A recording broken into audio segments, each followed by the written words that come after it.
detection of ppm. So how do we detect the ppm signal? Consider a ppm wave s of t with uniform sampling and assume that the message is strictly band limited. So you have to assume a proper or uniform sampling, and you have to assume a strictly band limited message. And one type of ppm receiver, the operation is as described below. There are many ways to do it. We are going to talk about one specific way. The first step in receiver is to convert the received ppm signal to PDM wave first. So you have received a pulse position modulated signal. You have to convert it to a pulse duration modulation signal in the first step. Next, you will be integrating the output of this PDM wave using proper finite integration time, and we will try to compute the area under each PDM pulse. Every PDM pulse, remember, has a width which is directly proportional to the amplitude of the message. Width of the pulse depends on the amplitude of the message. So what happens when you integrate? You will be finding the area under the curve, area under each pulse. Larger width pulse, larger area. Smaller width pulse, smaller area. Right? Now you take sample of the output of the integrator at some uniform rate, and what will happen then? It will generate something like a PAM signal. The integrator output gives us the area under the curves of the PDM pulses.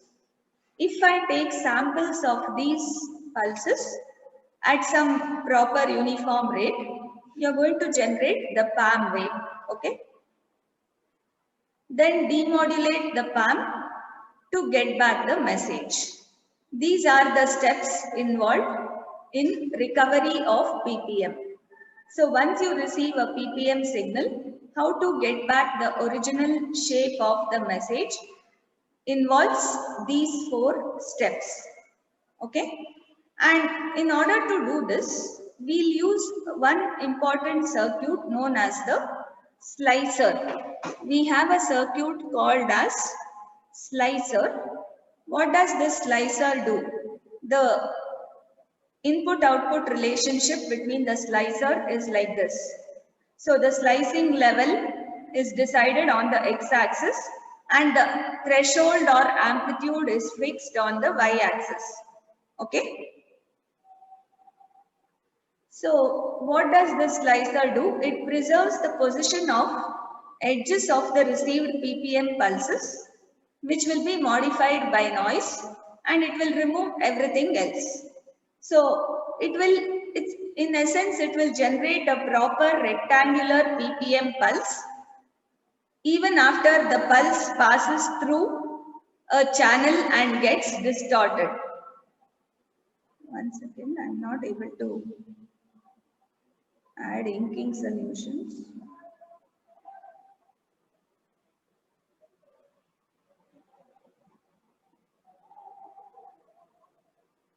Okay.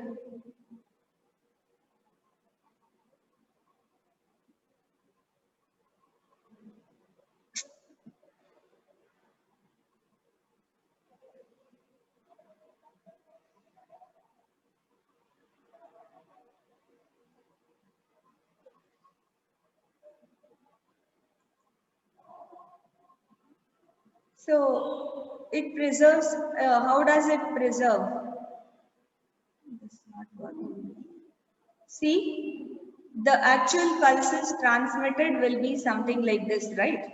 The pulses transmitted will be of uniform width and duration. And when it passes through the channel, what is received will look something like this. They will be spread out, and there will be some variations in amplitude, and there will be changes in phase, everything. So what is received will look like this, and what is transmitted will look like this. So I use this slicer to slice at the right level and get proper rectangular pulses. So if I take a slice at some point here, I'm slicing at uniform level. At every time we slice, I'll generate a pulse of constant width and amplitude. So instead of having to work with this type of rounded off pulses, we'll use this slicer to get back the original rectangular shaped pulses. Is that clear? That is the job of this slicer. It's also known as a noise cleaning device. So due to noise effects, the pulse would have widened, it would have varied in amplitude. All those things could be set right by using this slicer. Is that clear? So every time the slicing happens, if a slicing happens at this point, a fixed duration and amplitude pulse will be generated at each slice. And we are going to do this slicing at regular intervals. Synchronized regular intervals. Is that clear? So this is one thing which we are going to use in the receiver. Now coming to the detection, the waveform of the detector.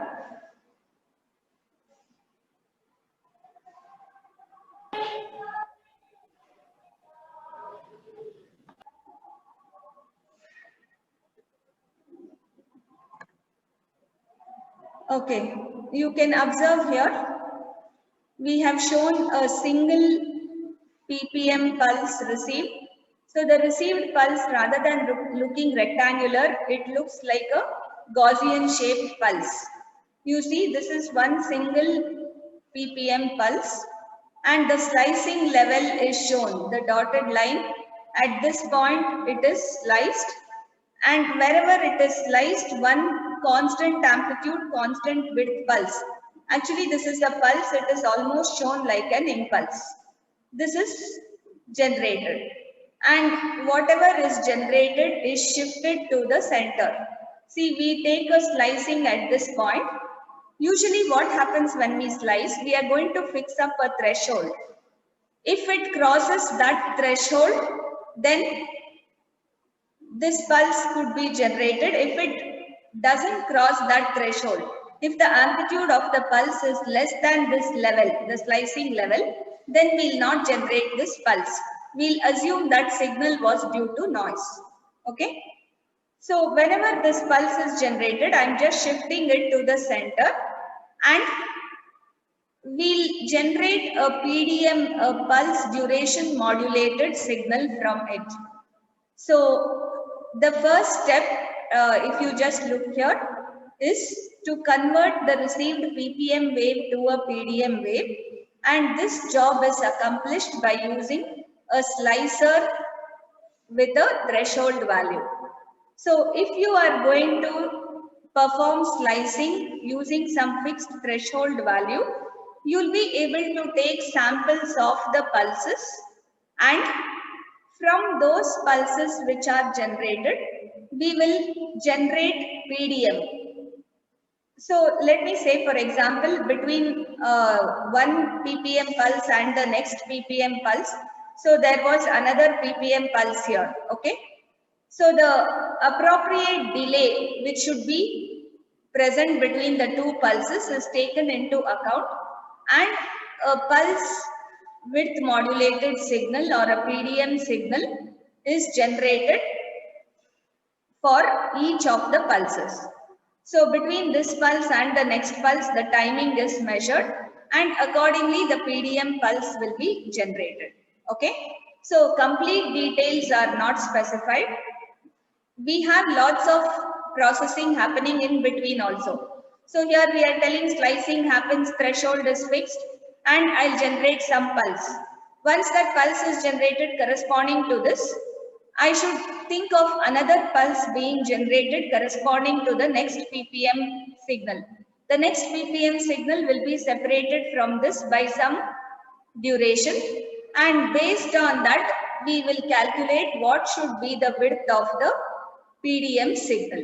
So PDM signal will be formed as shown like this. Now, after achieving the first step, then what will the receiver do to convert it to M of t? It will send it through an integrator. So it will integrate this pulse. After integrating, it will sample the pulse at correct integrator output at regular correct intervals, and that will give you a pulse amplitude modulated signal from which you will get the message. I think if I draw this here,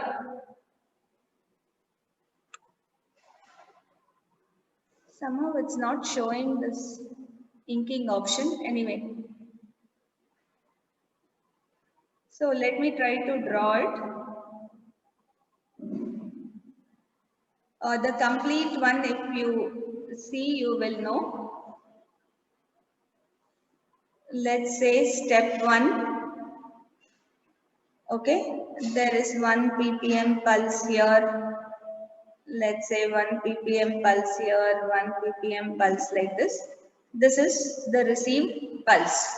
Okay, the received ppm pulse. Then we do slicing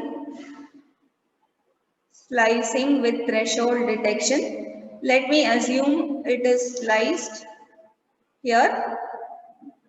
We are going to generate a constant width and constant amplitude pulse. Every time it is sliced, that will happen.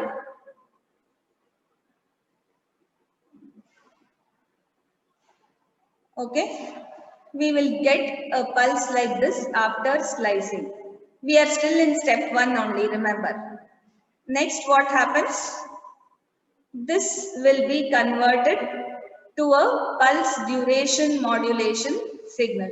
So each of these pulses will be converted to PDM. Let's say based on the spacing, this is your PDM signal.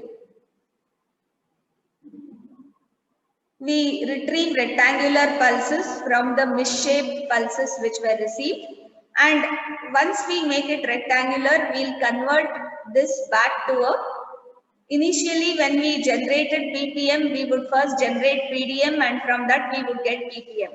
Here it's the reverse. We get back the PDM signal from the PPM signal.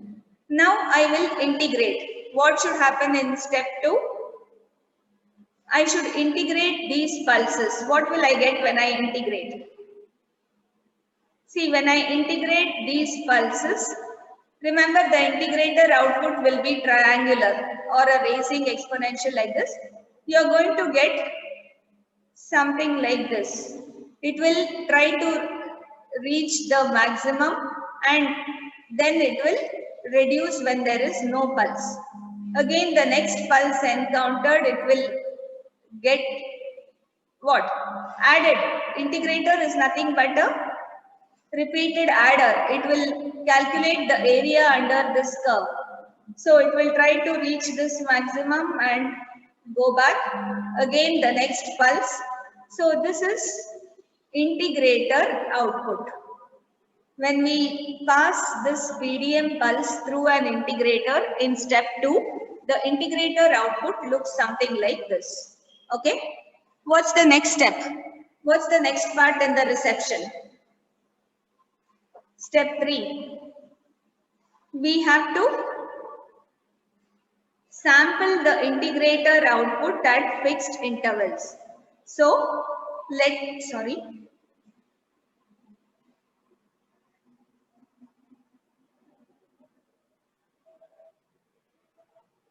say,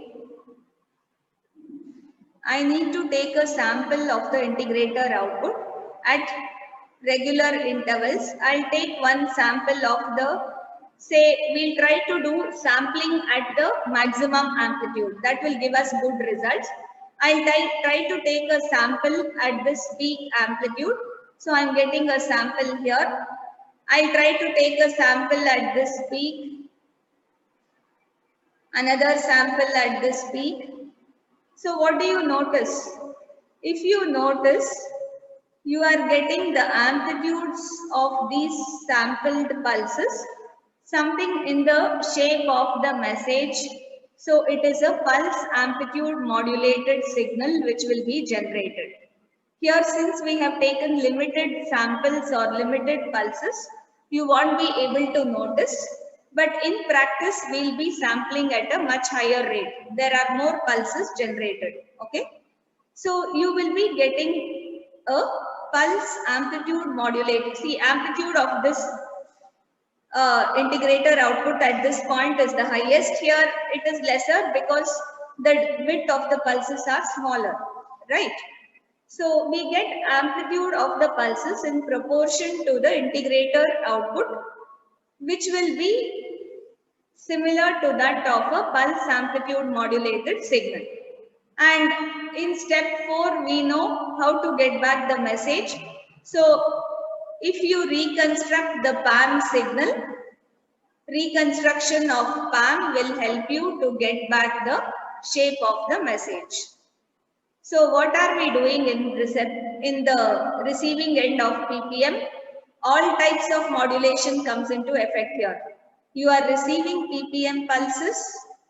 You will extract rectangular shaped PPM pulses from the distorted PPM pulses by using slicers. And then you will convert those PPM pulses to PDM pulses. So pulse duration modulation it is becoming now. Then you will integrate those PDM signals to get something like this. And finally, you will sample the integrator output at the right instance of time.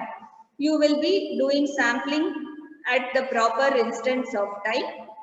So you will get a PAM signal, pulse amplitude modulated signal, because these sampled pulses will be varying in amplitude according to the integrator output or according to the message. Finally, if I do reconstruction of the PAM signal, I'll be able to get back the shape of the original message. Okay, hope you understood this. This is known as detection of PPM. So here we are able to detect PPM signal like this. Okay. Oh, fine. I have to clean this out. Any doubts with this? Actually, this waveform is not there in your textbook, and he has only mentioned the steps.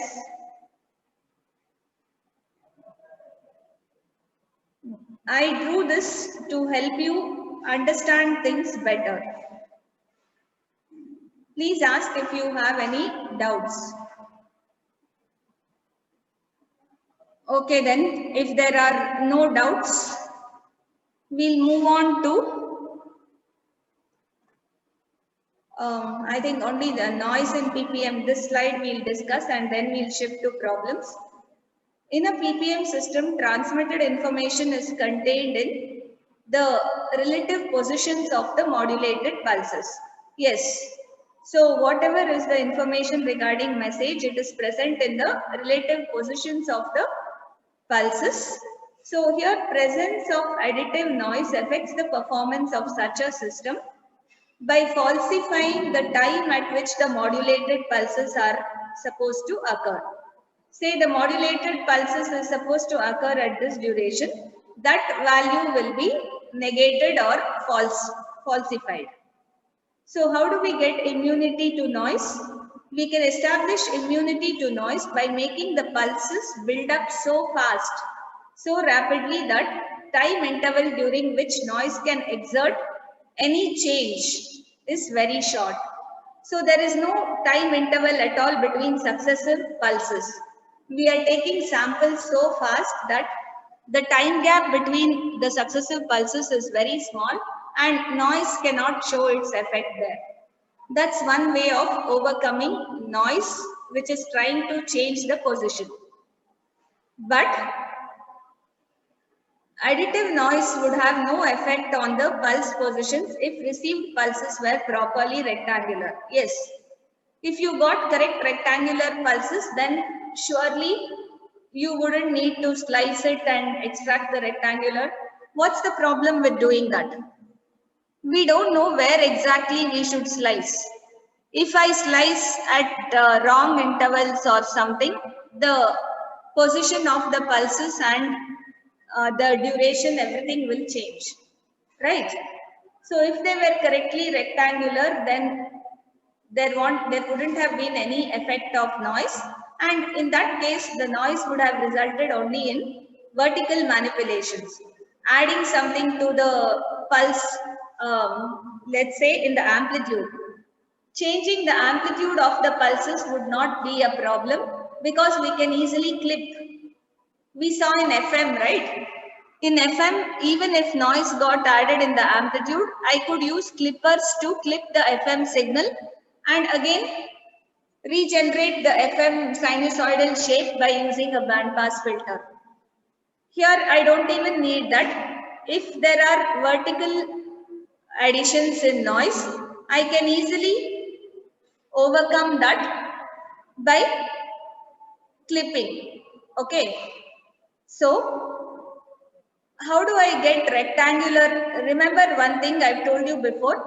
In pulse modulation, whenever we have to transmit pulses, the bandwidth requirement is usually high. Especially if I have to send pulses which are perfectly rectangular in shape, their bandwidth requirement would be very high. Okay. But we don't allow such high bandwidth. So, if you compare the noise performance of a PPM system, it will be similar to that of your FM system, which we have discussed in analog modulation. When we spoke about continuous wave or analog modulation, whatever was the performance of FM, the figure of merit, your PPM figure of merit will be something close to that. Okay. What is figure of merit? Ratio of output SNR to input or channel SNR. So this is how it works. So comparison of the different modulation schemes, pulse modulation. In PDM, long pulses require more power. So PPM is surely more effective.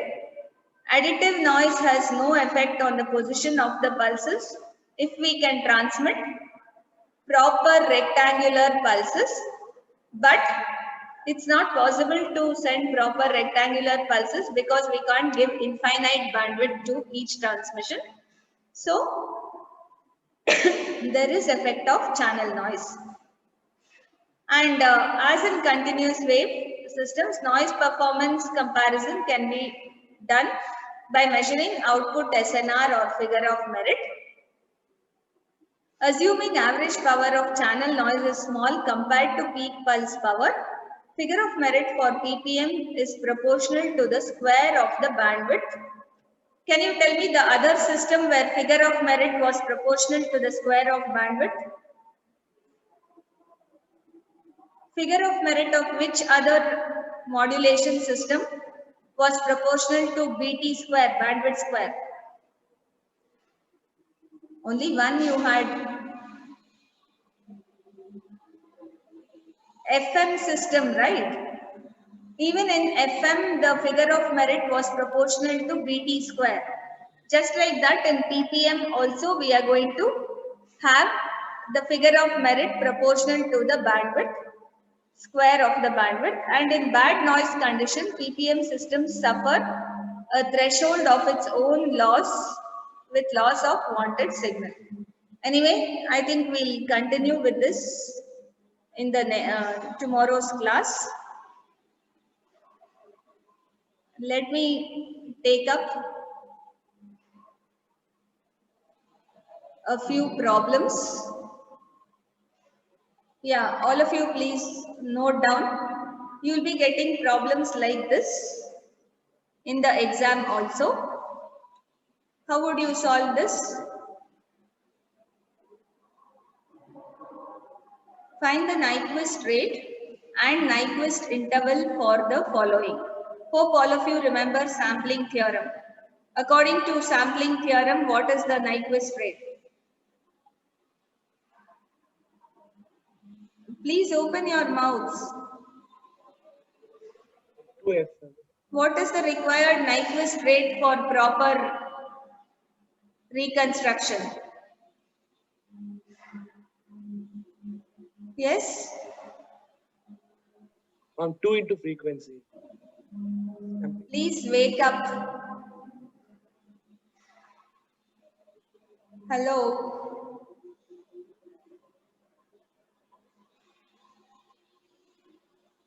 Nyquist rate should be at least twice the message highest frequency component, which is 2W or 2FM. You're right, Bhanu Prasad.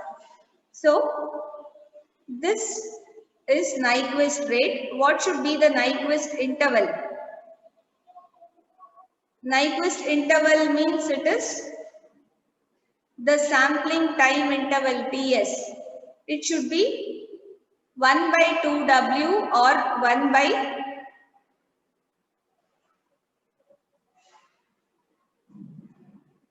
my speaker is off. You are not able to hear me clearly?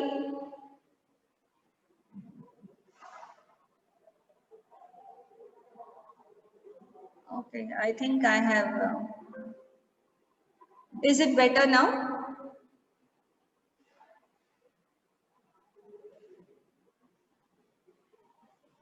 Okay, please remember. Oh, fine. Yeah, it was minimized. Let's try to find these values.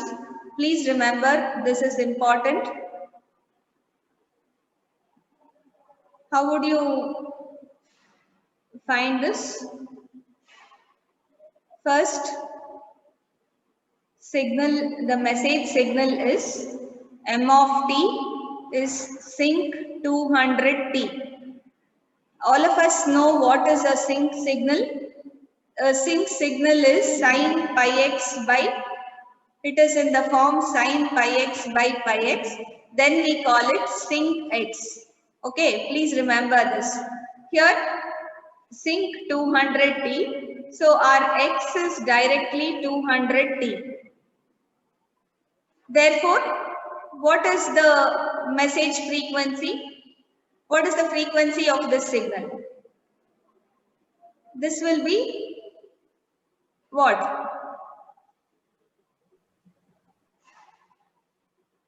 100 hertz. Yes or no? FM or W will supposed to be half of this 200. So this will be 100 hertz. Therefore, what should be the Nyquist rate?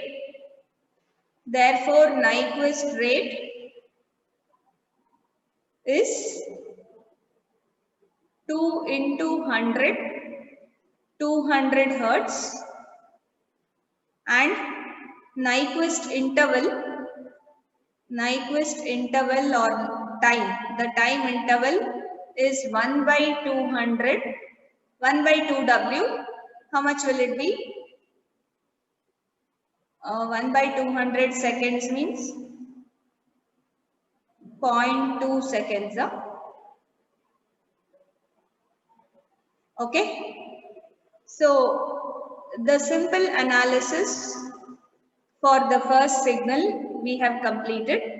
It is quite easy. The second one, let's try. Sync square 200t. Whenever you have a square, sync square, what would happen? This is sync 200t into it is multiplied with sync 200t, right? So if I go to the frequency domain, what would happen? The Fourier transform of sync 200t convolved with multiplication becomes convolution. convolved with Fourier transform of sinc 200t. Anyway, the only reason why I am going to frequency domain is to just extract this frequency directly. Remember, when we did m of t into m of t in the time domain, in the frequency domain we did m of f convolved with m of f. And I gave you an example also how it looks. If m of t was like this, from say minus w to plus w, how will this look, m square t or m of f convolved with m of f? I told you it would look something like this.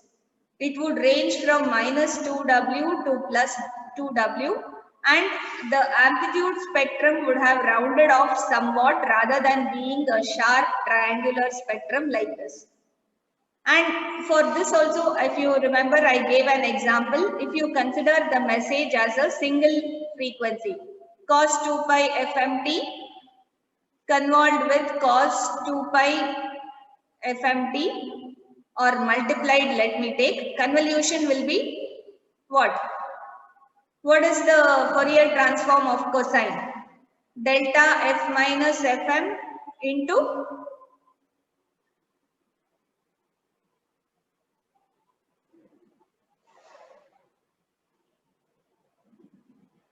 any cosine signal will have the impulse, shifted impulses, one positive shifted, one negative shifted. The same thing I will have with this. So when I do the convolution, we'll see that this value will shift to 2fm or 2w. Here I have taken fm, that means this will be minus 2fm and this will be plus 2fm. Please remember or recall this. And if you have any doubts, please ask. So we have already discussed this. Just to show a similar effect is there, I have taken this in the frequency domain. The Fourier transform will look something like this. So what would happen to the total W? It would be 100 from this signal and 100 from this. Just like how FM and FM gets added and we'll have the signal ranging from 2FM to minus 2FM to plus 2FM. Here we are going to have 100 from this, 100 from this. So I'll have 200 Hertz as the highest frequency component of sinc square 200t. Please make a note and remember this. Whenever you have square of a signal, whatever frequency is there, the double that frequency will be there. Just like sine square theta is what? Yes? Sine square theta can be written as 1 minus 2 cos square theta. Sine 2 theta, sorry. So what is, let me write. Can you tell me the equation for, what is the equation for sine 2 theta? Is it 1 minus 2 cos square theta?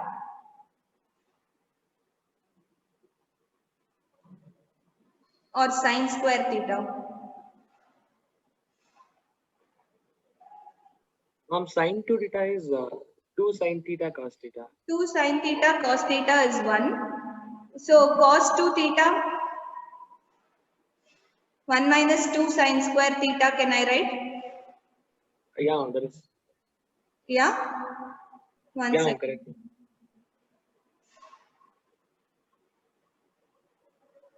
I want an expression for this. See here. Cos 2 theta, 1 minus 2 sine square theta. What is sine square theta then? It is 1 plus cos 2 theta by 2. Right? From this. So what does this tell you? If I have square of any signal, when I write the equivalent trigonometric value, it will get twice the basic angle component. Here if it is theta, here it will be twice theta. Just like that, if sinc 200t has 100 as the basic message component, then sinc square will have 100, twice the 100 or 200. This basic rule, if you remember, it is sufficient. Based on that only we derived all this. So whenever you are having single sign, it will have the frequency based on just this angle theta. But whenever you have sine square, it will take the value of twice that frequency. So I have to have twice the frequency for sinc square. Therefore, what would be the Nyquist rate and Nyquist interval now?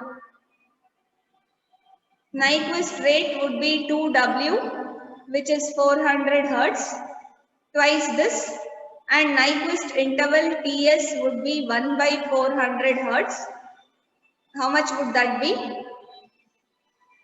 Can you tell me how much is that?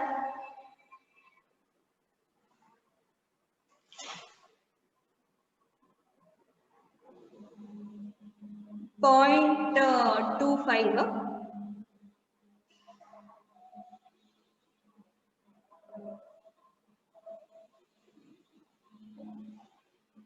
Again, this should be milli here. I missed out milli here. Or I'll just write 1 by 200 seconds. 0.5 into It's 10 to the 5. power minus 2. Yeah. Shouldn't that be 0.5 into 10 to the power minus 2 seconds? It is actually 1 by 200 is 5 millimole, 5 milliseconds. Okay, sorry. You didn't tell me the mistake. 5 milliseconds. And this one? 1 by 400? 2.5.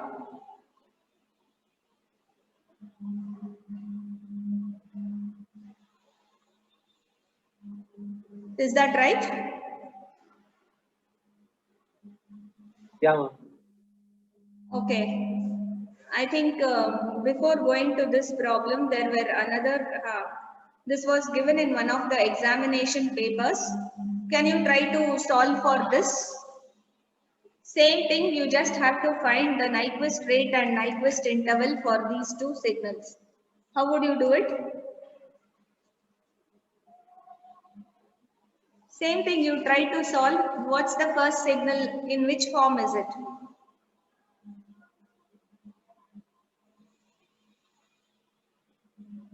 M of t is 1 by 2 pi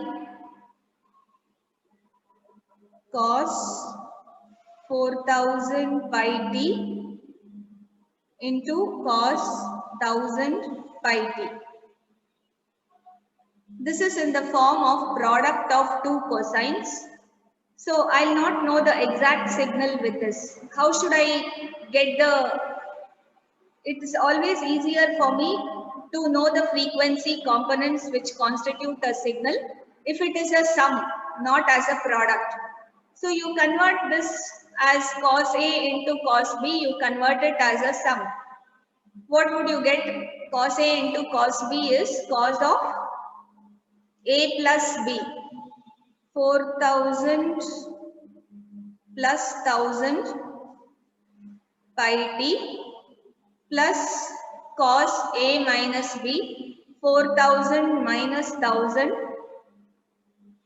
pi t, the whole thing divided by 2. Yes or no?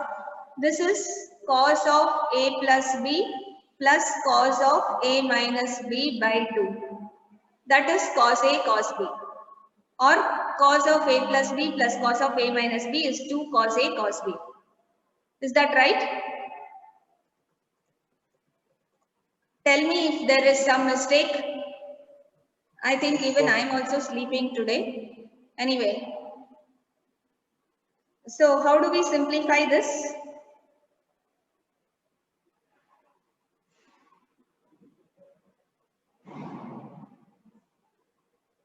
Just simplify and write cos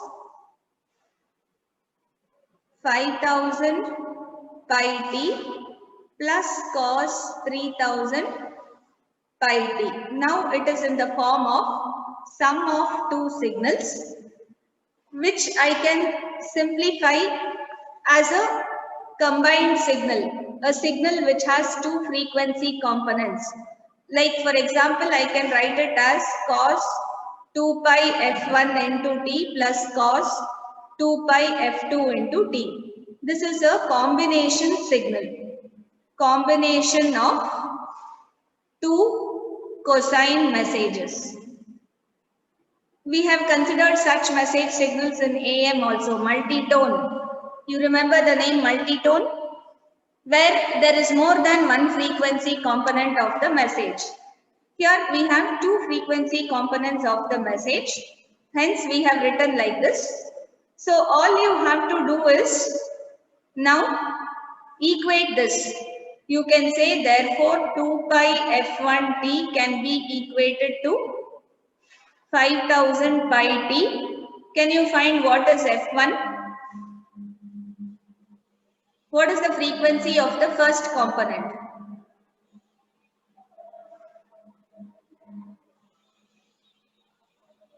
Yeah? Pi t, I think 5000 by 2, 2500 hertz or 2.5 kilohertz. Similarly, 2 pi f2t can be equated to 3000 pi t. So what is f2? f2 will be 1500 hertz. Is that right? Yeah.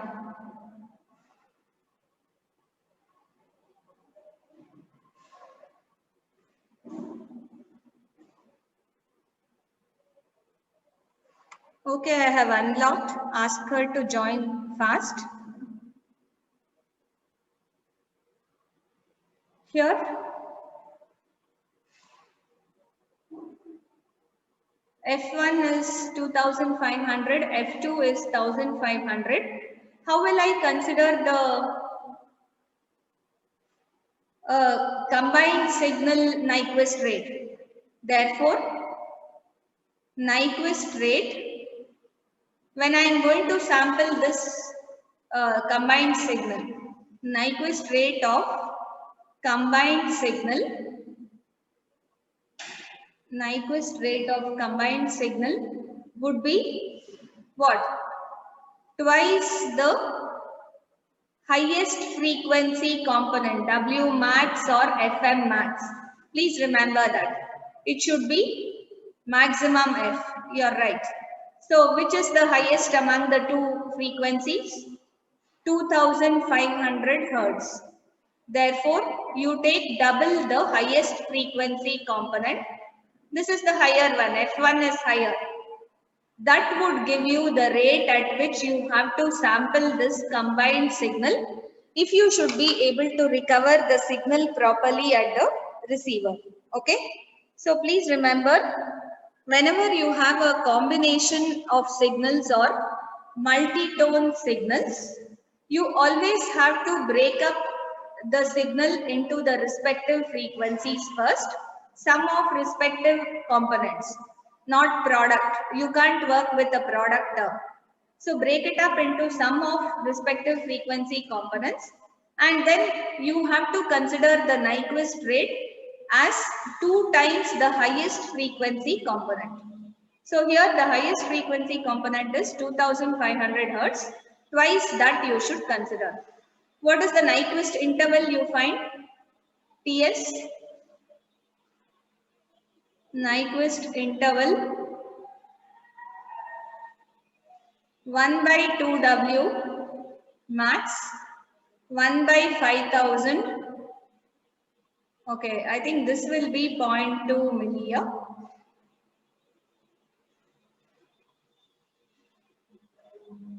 0.2 and this is milli, right?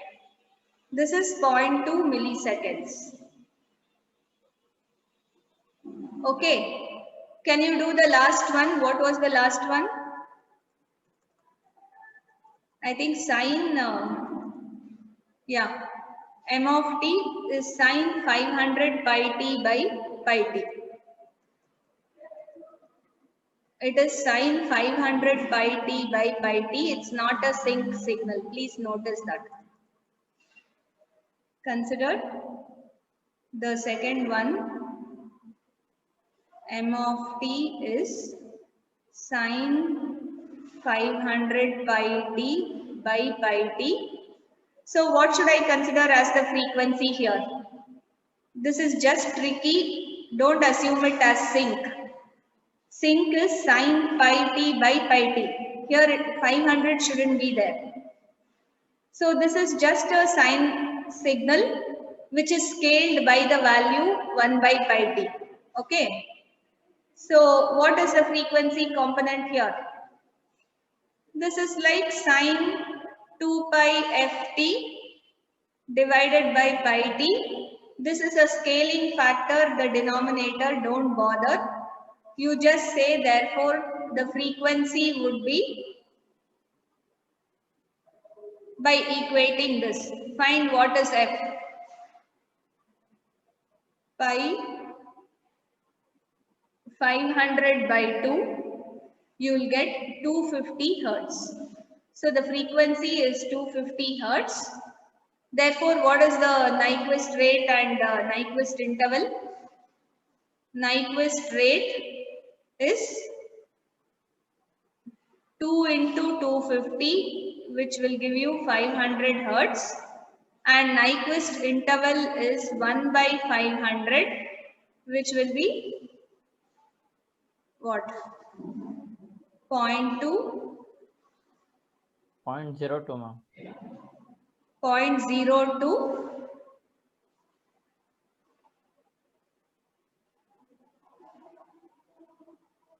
seconds.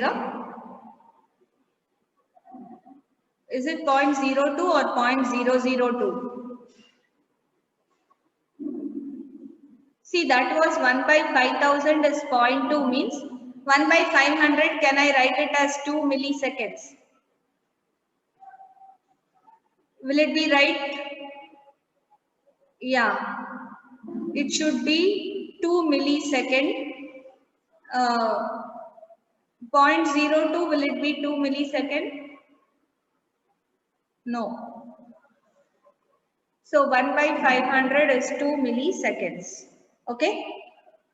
So this is the way you should find if the simplest of the problems or commonly asked problem in this category for you is to find the Nyquist rate and Nyquist interval for a given signal.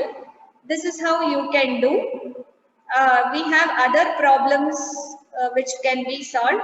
I think since it's time for today, we'll stop our class today here, and I'll try to solve these problems in another class. If not, I'll send you the solutions. Okay. Please enter your USNs. All of you leave your USNs in the chat box.